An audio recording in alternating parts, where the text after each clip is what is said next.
Hey everyone, Suzanne here. Welcome to another Fabricate Friday video. For today's video, I'm going to be featuring the artistically inked stamp set and the expressions in ink paper. Isn't that gorgeous? So this is the sample that I made, and this is a lidded box. And it slips on like that. So this was my prototype. This was Flirty Flamingo. This is the Fine Arts floral paper. And there's a little bit of ribbon here. So this is just my sample, using up some retired papers to create this box. But I'm going to use this beautiful expressions in ink paper, and the cardstock that pairs with that is a brand new in color. It's called Polished Pink. So the Polished Pink is 8.5 by 8 inches, and we are going to score on the long side at 3 and 5.5. And I flip it around to the short side, the 8-inch side, and we're going to score at 3 and 5. All right, I'm just going to put this aside for one moment, and I'm going to put in that beautiful paper. And I'm going to use the bigger knob on my stylus, not the smaller one. The bigger one is a little more gentler on designer series paper, or just thinner paper. So this is sized 6.5 by 6, and I'm going to score on the long side 2 and 4.5. And then I'm going to flip it round,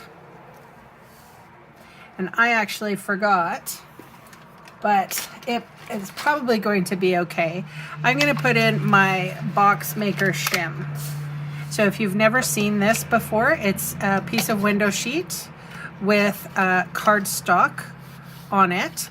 And what it does is it slips right on my scoreboard like this, and it just bumps out, I don't know, like 1/32 of an inch, like a millimeter. So if you've never seen how to get this, you can look at Simple Stamping by Connie Stewart, and you can do a YouTube search for box maker shim. So I should have done that on this one as well, but I think we'll be okay. I'm going to put this, and make sure that your page doesn't slip underneath that box maker shim, because that would defeat the purpose. And then we are going to score at, so this is the 6-inch side, which is the short side. We're going to score at 2. And then because I'm using the box maker shim, I'm gonna put it on this side, and I'm going to score at 2. So now I'm going to fold and burnish all of my score lines.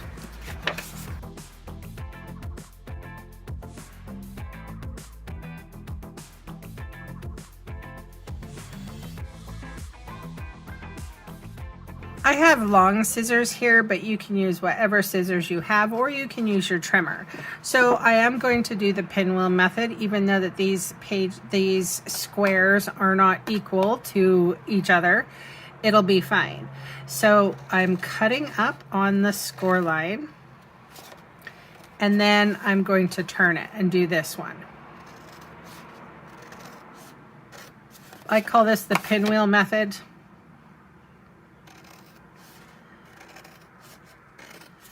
So once I've got them all cut, I'm going to go back, and I'm going to cut this one in half, and then turn it and do a half. Turn it.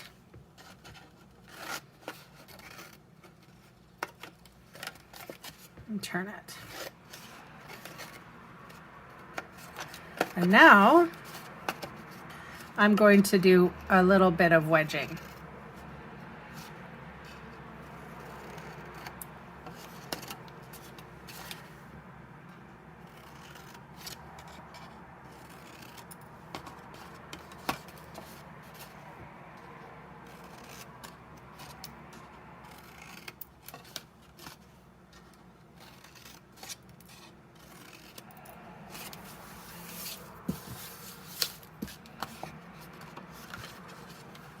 All right, so that's what you should have for this page. I'm going to do the same on this.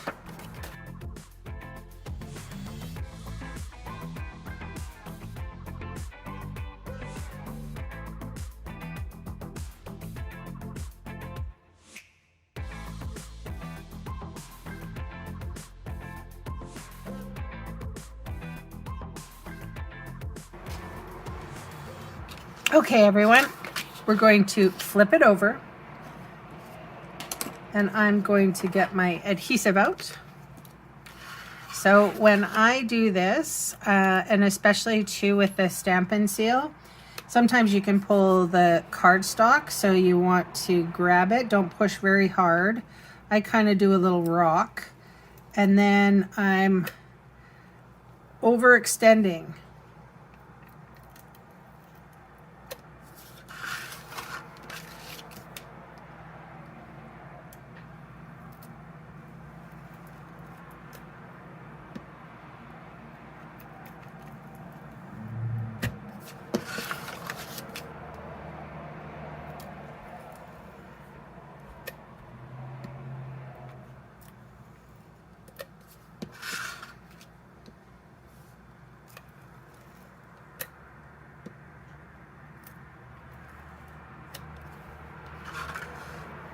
I'm going to do the same for this guy. I'm going to try to put my adhesive close to the score line and on the free edge as well.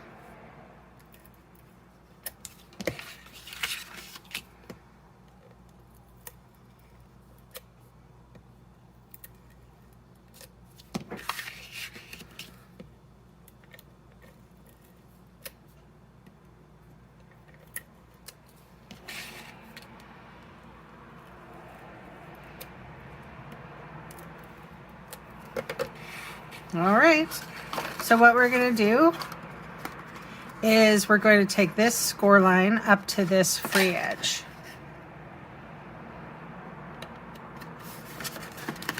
And you're just going to follow through.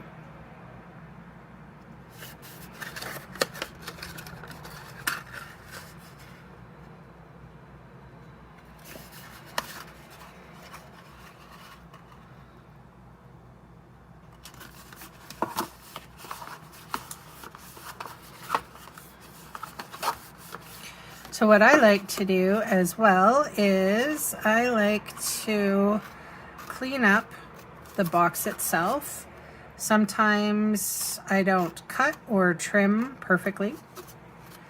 So I can see, especially on a box like this, you can feel it actually. All right, so that is our base. What I also like to do when I do this kind of a lidded box, I like to put the paper on the box itself so that it's going to fit perfectly.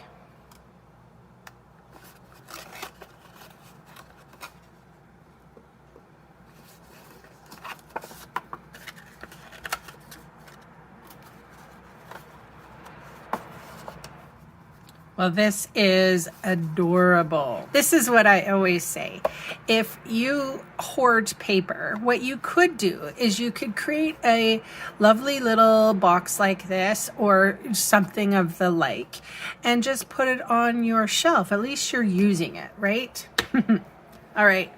For the sentiment here, this round sentiment or this round die cut, it comes from a die called Picture This Dies.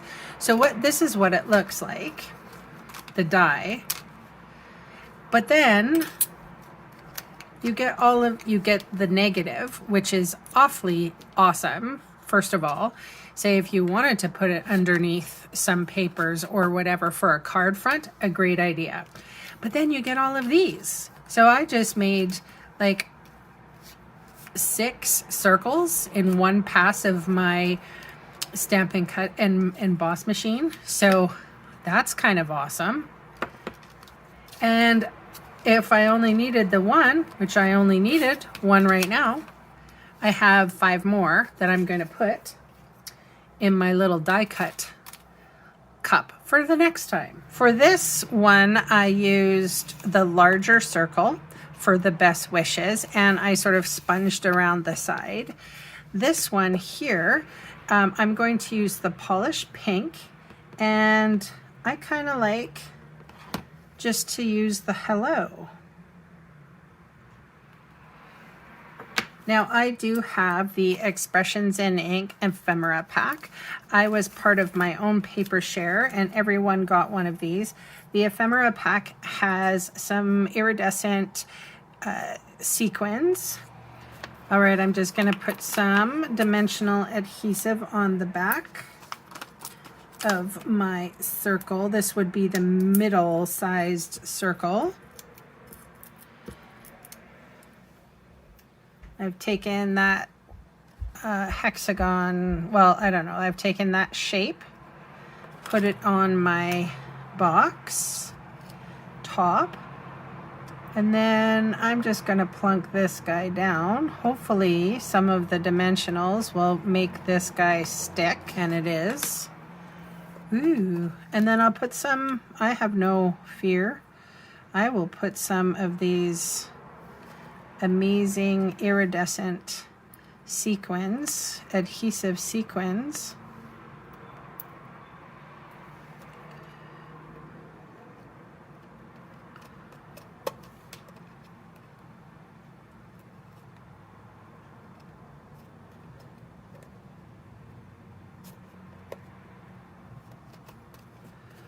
Ah, that looks great. I love it. So here we have a beautiful lidded box with the designer series paper I'm not willing to get rid of.